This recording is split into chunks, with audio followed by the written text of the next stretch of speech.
So again, this is a follow-up from the previous one that was done last month. I didn't anticipate on doing this till January, but it turns out the pre-application fell about a month earlier than anticipated. So we're going to work through this. There's some slides left over from the last one. I've just updated the same PowerPoint here. But again, pretty much this time, introduction, go through a calendar, and sort of pre-application process. Again, the information is there, including once you get into there, you can get the solicitation. It's a good idea to start following up because occasionally they will release updates. Usually they wouldn't release an update for pre-application at this point, I'm pretty sure. I mean, not when it's only less than a month away. But the full application, they may update it. So it's worth following up, keeping an eye on that. So here, now that we know that the application is out, we know that it's really it's a range from 150 to 200,000 per year, but they pretty much specify that it's going to be about 150,000. Okay, so that's just to say that you don't have to be perfect. Now, for the pre-application, you really don't have to worry about this part because they're not asking for a budget, but it's just something to think about when you're thinking about your project. It is tenure track researchers, and pretty much the simple way of figuring out if you are eligible is if you received your doctorate after 2009. In the last 10 years, you're okay. Okay. So this is again. You have to be pre-tenure as well. Is that right? Yes. Yeah. They're wanting you to be pre-tenure.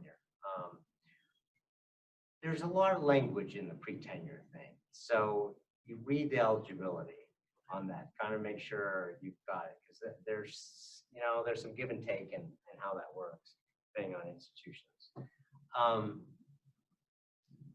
Okay, the funding programs, as were announced before, are the same.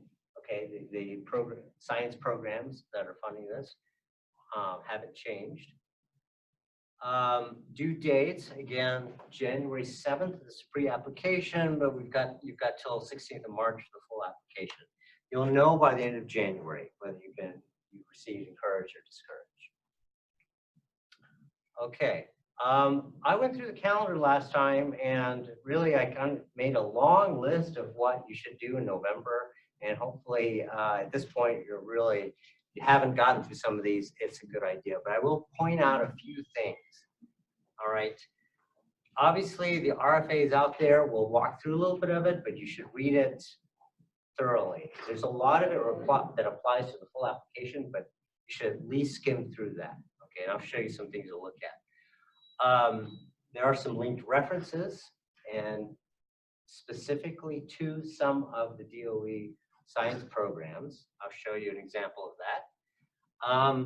You still have time to take kind of a paragraph of your idea and send it to the scientific officer, the program officer, just to get maybe because of the holidays, you might not get a reply, but it doesn't hurt to say you're interested, that you'll be sending in a pre-application. You just want to kind of make sure that what your idea in a paragraph is going to fit.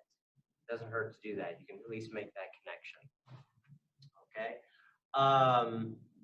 If you still have time, looking for some previous awards. If hopefully you've thought about sort of the mentor question, whether or not it's a technical or programmatic mentor.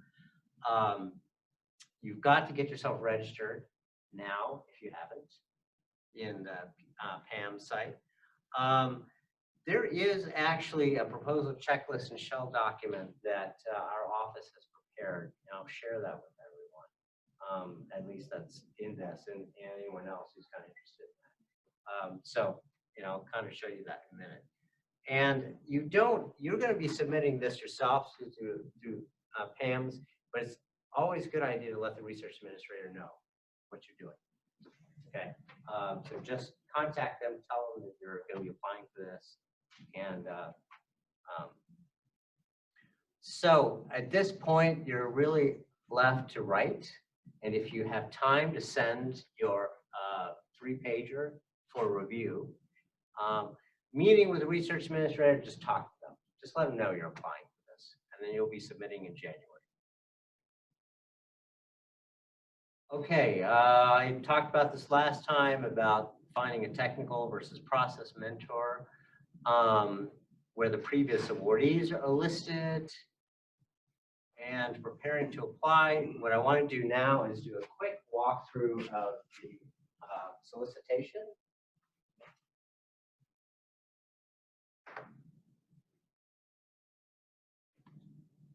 Okay, so with this, it's a pretty long solicitation, but a lot of it is specific information about the different programs and about the full application. So let me just kind of scroll through because I've highlighted a few things that I want to point out. Some updates, reminders to get registered in PAMS. You don't need to worry about grants.gov right now. You don't need to worry about data management plan.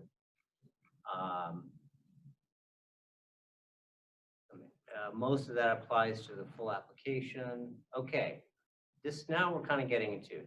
Here's some contacts. If you have your own scientific program contacts, and they are actually broken down. And I'll get to that in a minute. There's some supplementary information, some general information about this programs. And then we dive into each one of the specific science programs. So obviously you're going to find which one fits for you. You'll visit the website. You'll read through this carefully because this is going to tell you exactly what they are looking for when you apply to this.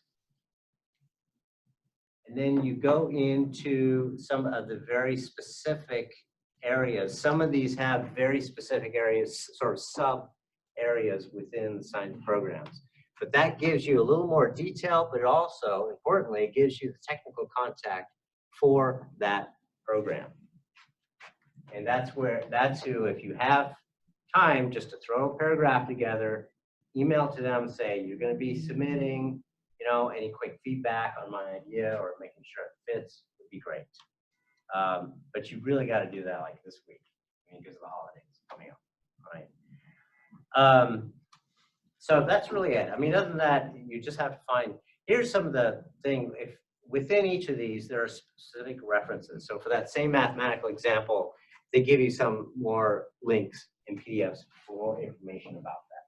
And so you should be reading those reports carefully. Remember, they're looking for specific people, and what you want to do is show that you are one of those specific people that they want to find. Okay, so I'm going to scroll through a lot of this other stuff that has more specifically to do with science programs, and till somewhere in here.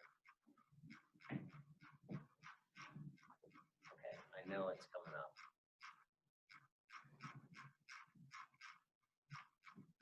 More technical contacts.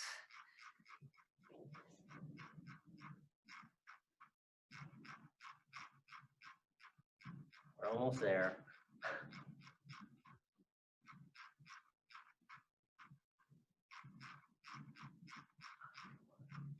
I probably should have just made a note of the page number.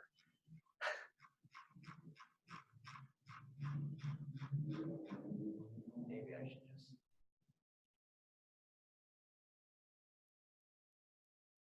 Okay, section 2, award information. So I mentioned before, there's a maximum and minimum award size, but importantly, even though the minimum request will be $750,000, again, the pre-application doesn't do a budget, but it's, you know, you can kind of think about that. Period of performance will be 5 years. And when I send out the checklist, I'm going to send out my copy of this as well, so you have this highlighted if you're kind of wondering which things I've sort of picked up here. So eligibility information. This is where it goes into sort of the specifics about untenured, on the tenure track, or untenured, anyway, it goes through sort of what they expect your position to be within the institution and when you received your PhD. Okay. No co-PIs. You're the only one on this. You can have collaborators on this, but they're unfunded. They're just going to be supporting you. Some limitations, again, this is really that you can't apply to more than 3 of the full applications. You can apply to as many of the pre-applications as you can. Okay, due dates, January 7th. January 30th is when you get your discouraged announcement. Pre-applications must be submitted through the PAM's website. And you'll see where it helps to kind of know that in a minute. They give you the pre-application attachment. This is all the information that needs to go on the front of the pre-application, the top of the first page. Some information about those specific things that they're asking for. Again, so they want a list included in that. If you're going to have any collaborators, they also want to know if you've had any co-editors that you've published with. Part of this is so that they can figure out who they're going to ask for a review. Because they're not going to ask somebody that you published with to review your application. Information on the pre-application review, which is important. It specifically tells you exactly what they're going to be looking for. Responsiveness to the objectives of the FOA is the most important thing. They just want to make sure that you fit within the program, all right? Scientific technical merit and so forth.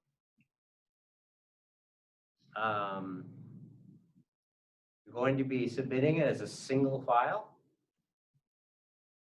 Okay, and there are some, again, very specific instructions on submitting your pre-application. Logging in, exactly where to go, and what buttons to click and everything. It's pretty clear in here. So just make sure you have all that information before you start the submission process. So pre-application submitted outside of PAMS will not be considered. Why that it's good to know that is because this next section C is the grants.gov application submission procedures, which doesn't apply to pre-application. They don't really tell you that, but the fact is this tells you you can ignore this next section. Okay? Because this next section actually goes quite a bit into the full application, which you'll be getting back to. Still a good idea to kind of just skim through that, just so you kind of get a sense of what you'll be needing in terms of the full application. But it goes on quite a bit.